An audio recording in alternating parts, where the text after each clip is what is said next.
Hello friend, जैसा कि हम लोग chapter 4 inverse trigonometric function ITF के बारे में स्टडी कर रहे हैं। और इसके जस्ट प्रीवियस वीडियो में हमने आपको ये बताया था कि साइन फंक्शन का इन्वर्स फंक्शन किस केस में एग्जिस्ट करेगा, है ना। अगर हम एक function f x is equal to sine x ले लें, दैट मीन्स साइन फंक्शन ले लें जो कि set of real number R से set of real number R में डिफाइंड हो, है ना। तो इस केस में इस साइन फंक्शन का इन्वर्स फंक्शन एग्जिस्ट नहीं करेगा, क्योंकि डोमेन आर और को डोमेन आर होने पे ये इन्वर्टिबल नहीं होगा। इन्वर्टिबल नहीं होगा कहने का मतलब है कि इस डोमेन और इस को डोमेन के लिए ये जो फंक्शन एफ एक्स होगा वो वन वन और ऑन टू फंक्शन नहीं होगा, दैट मीन्स बाइजेक्शन फंक्शन नहीं होगा, है ना।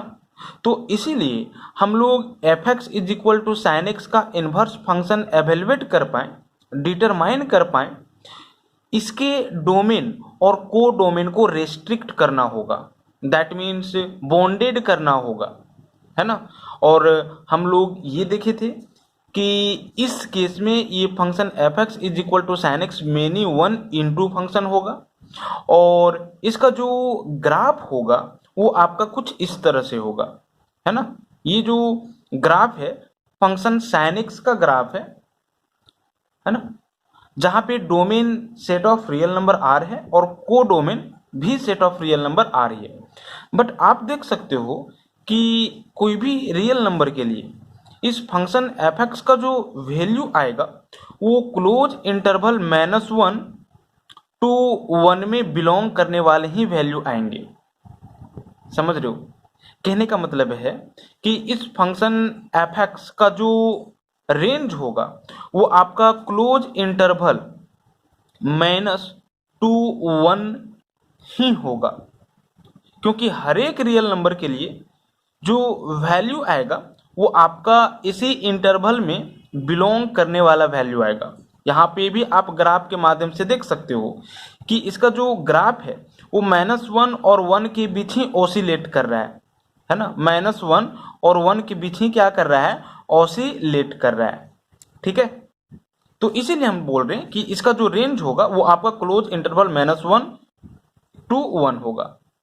अब जरा देखो, अगर हम क्या करें, इस function f x is equal to sine x के को डोमेन को, है ना, को डोमेन को रेस्ट्रिक्ट कर दें इस क्लोज इंटरवल से, तो ये जो फंक्शन होगा वो आपका अब many one onto function होगा। अब इनटू नहीं होगा, अब ये फंक्शन ऑन टू में कन्वर्ट हो जाएगा।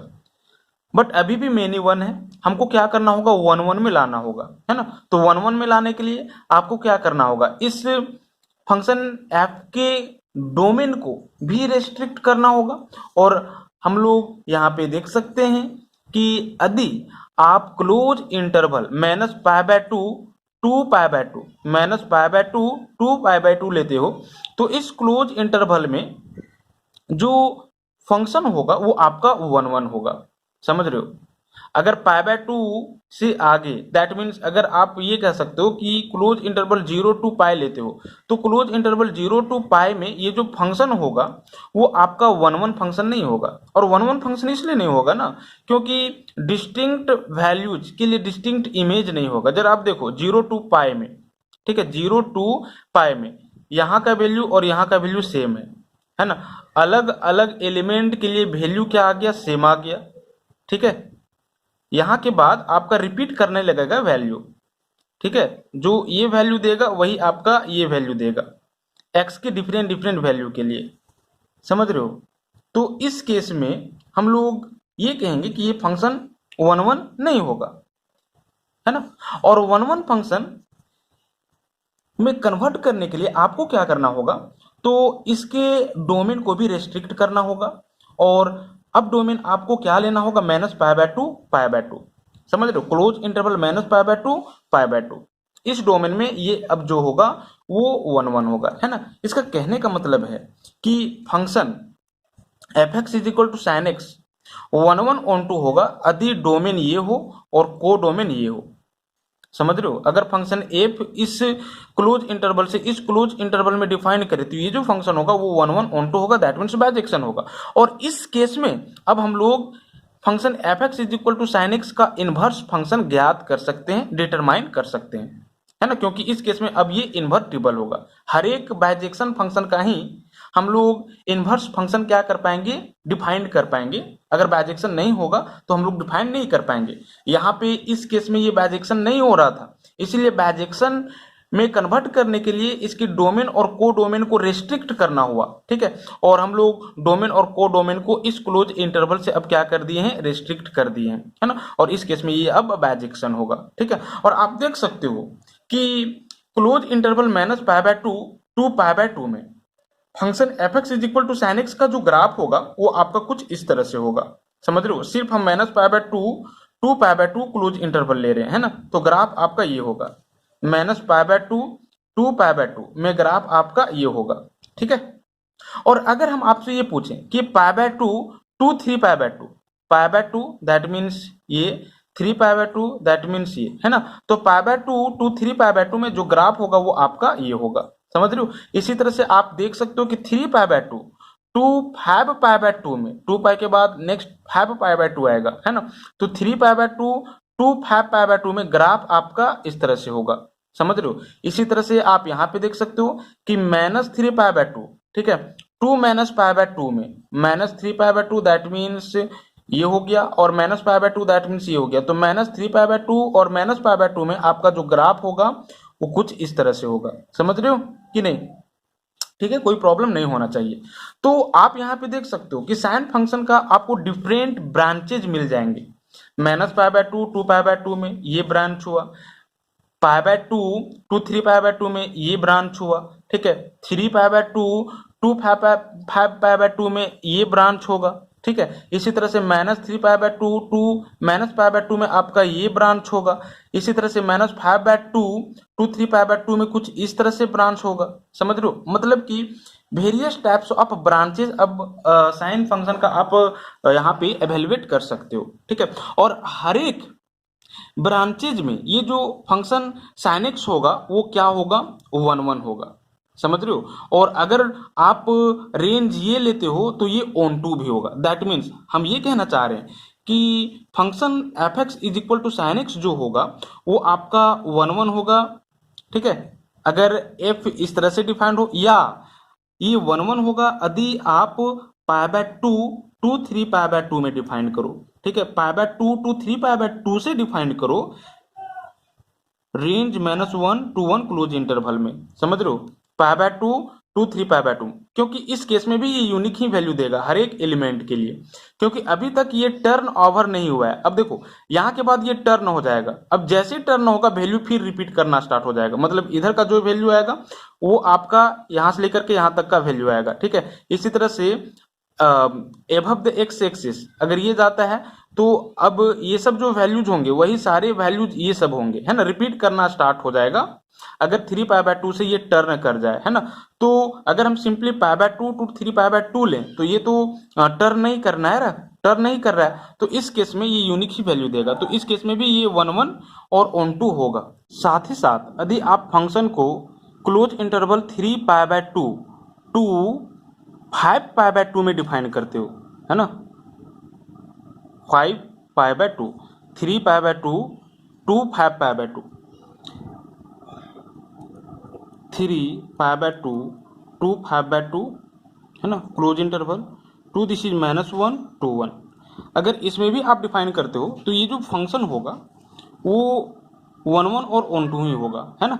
इसी तरह से अगर आप फंक्शन एफ को close interval -3 pi by 2 -3 pi by 2 2 pi by 2, ठीक है, -3 पाई बाय 2 2 पाई बाय 2 में क्या करते हो, डिफाइन करते हो। तो इस केस में भी ये 1 1 ऑन 2 होगा, है ना, -3 pi by 2 pi by 2 close interval -1 to 1। तो इस केस में भी ये फंक्शन क्या हो जाएगा, 1 1 ऑन 2 हो जाएगा, समझ रहे हो।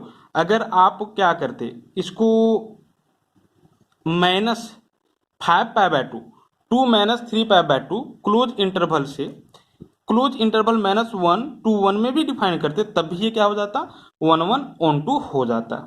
ठीक है, तो इस तरह से आप देख सकते हो कि ये जो function f x is equal to sine x है वो 1 1 on 2 होगा, बाइजेक्शन फंक्शन होगा अगर इस तरह से क्या करे ये डिफाइंड हो। समझ रहे हो, इस क्लोज इंटरवल से इस क्लोज इंटरवल में, या इस क्लोज इंटरवल से इस क्लोज इंटरवल में, इस क्लोज इंटरवल से इस क्लोज इंटरवल में, इस क्लोज इंटरवल से इस क्लोज इंटरवल में, है ना। मतलब कि आपको यहाँ पे बहुत सारे ब्रांचेज मिल जाएंगे और वो सारे ब्रांचेज के लिए ये जो function f x is equal to sine x होगा वो बाइजेक्शन होगा। ठीक है, अर्थात आप ये कह सकते हो कि अगर इस क्लोज इंटरवल से इस क्लोज इंटरवल में हम एफ को डिफाइन करें तो ये 1 1 on 2 होगा, दैट मीन्स इन्वर्टिबल होगा।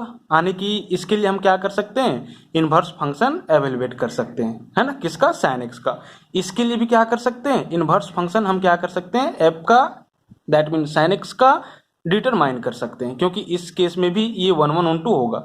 इस केस में भी हम लोग क्या कर सकते हैं, तो f x is equal to sine x का इन्वर्स फंक्शन फाइंड आउट कर सकते हैं, और इस केस में भी हम लोग क्या कर सकते हैं, inverse function f x is equal to sine x का ज्ञात कर सकते हैं, है ना। दैट मीन्स विभिन्न प्रकार के आपको ब्रांचेज मिल जाएंगे, ठीक है, जिनके लिए आप क्या कर पाओगे, तो f x is equal to sine x का इन्वर्स फंक्शन ज्ञात कर पाओगे। ठीक है, लेकिन यदि आप f x is equal to sine x का इन्वर्स फंक्शन एवेलुएट करते हो, ठीक है, अगर साइन एक्स है तो इसका इन्वर्स को हम कुछ इस तरह से नोटेट करेंगे और ये रिप्रेजेंट करेगा साइन के इन्वर्स को, रीड करेंगे साइन इन्वर्स, समझ रहे हो ना।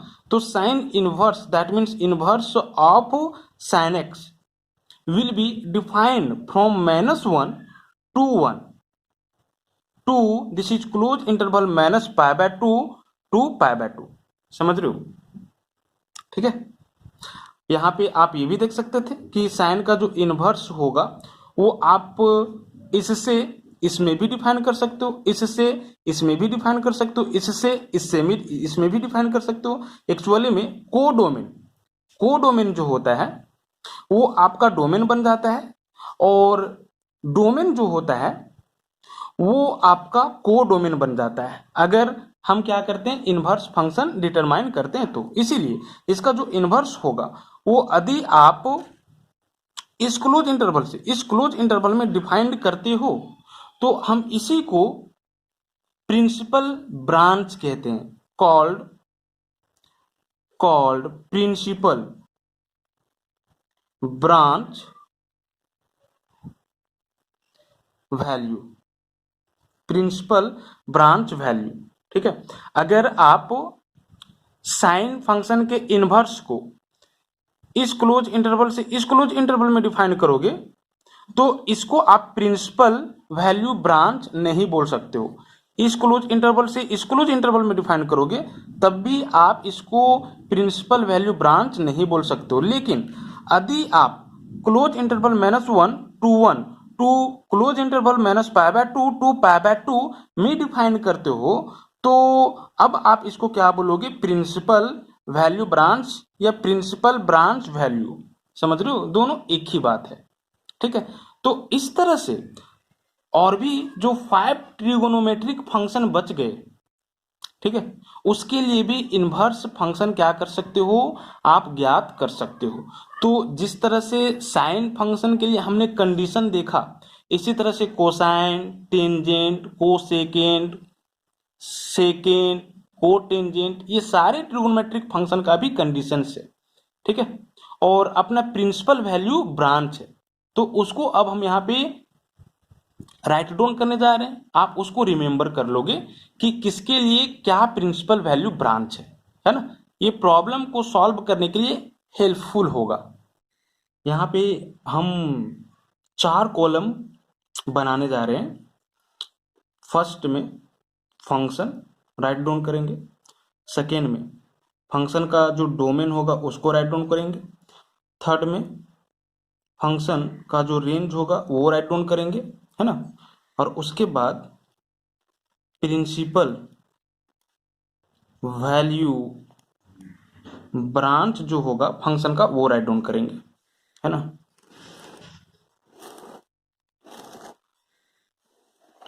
चलो,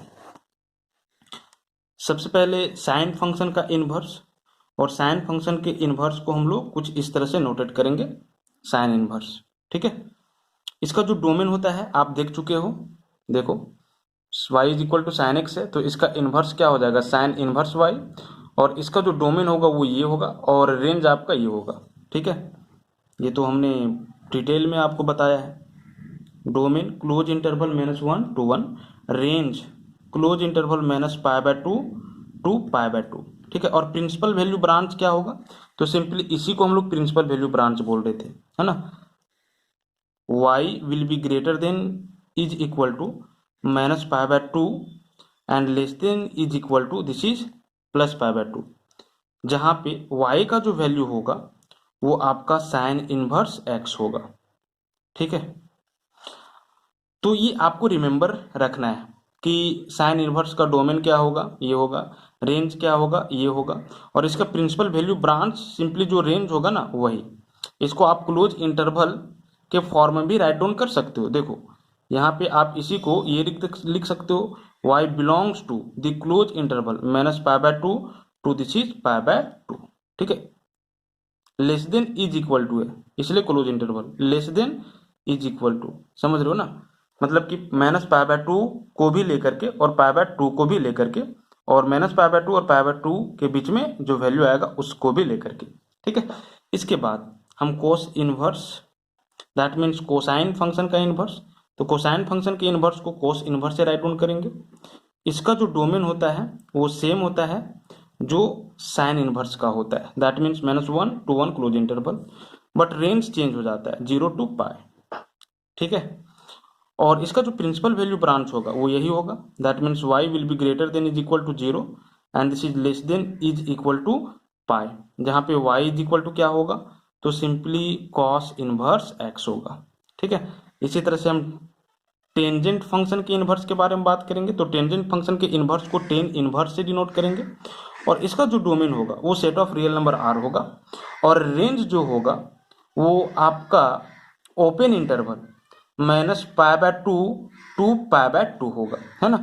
और इसका जो प्रिंसिपल वैल्यू ब्रांच होगा वो आपका यही होगा, that means y will be greater than -π/2 and less than this is π/2। समझ रहे हो, यहाँ पे क्लोज इंटरवल नहीं था या क्लोज, ठीक है, ब्रैकेट नहीं था, इसलिए हम लोग यहाँ पे सिर्फ ग्रेटर देन या लेस देन, ठीक है, राइट डाउन किए हैं, is equal to right down नहीं किए, है ना। और y इज इक्वल टू क्या होगा, तो this is tan inverse x होगा, मतलब टेन इनवर्स x का वैल्यू -π/2 से बड़ा और π/2 से छोटा। इसी तरह से हम लोग बात करते हैं कॉसेक इनवर्स का, दैट मीन्स कोसेकेंट का जो इनवर्स फंक्शन होगा, तो कॉसेक इनवर्स होगा, और इसका जो डोमेन होगा वो आपका ये होगा -∞ to -1, ये सेमी ओपन इंटरवल है, this is union 1 to ∞ semi interval, semi closed interval. ठीक है, और इसका जो रेंज होगा वो आपका ये होगा close interval -π/2 to π/2 except this is 0। देखो इस क्लोज इंटरवल में आपका 0 भी आ जाएगा, लेकिन 0 को नहीं लेना है, तो क्लोज इंटरवल -π/2 π/2 बट 0 को छोड़ करके, समझ रहे हो, 0 को आपको नहीं लेना है ना। और y का जो वैल्यू होगा, that means principal value branch, वो क्या होगा, तो आपका यही होगा।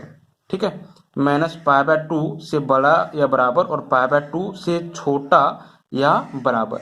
ठीक है, जहाँ पे y इज इक्वल टू क्या होगा, तो कोसेक इनवर्स x होगा, लेकिन y आप 0 नहीं लोगे, यही बात आ गया ना, आपको 0 नहीं लेना है। ठीक है, इसी तरह से आप सेकेंड फंक्शन का इनवर्स सेक इनवर्स से डिनोट करोगे, और इसका जो डोमेन होगा वो आपका ये होगा सेमी क्लोज इंटरवल और semi open interval, this union semi close interval this.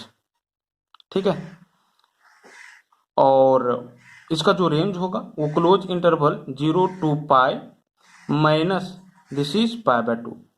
देखो क्लोज इंटरवल 0 to π में π/2 भी आ जाएगा, लेकिन π/2 को आपको नहीं लेना है। ठीक है, क्योंकि अनडिफाइंड हो जाएगा π/2 पे, यहाँ पे 0 पे ये अनडिफाइंड हो जाता, ठीक है।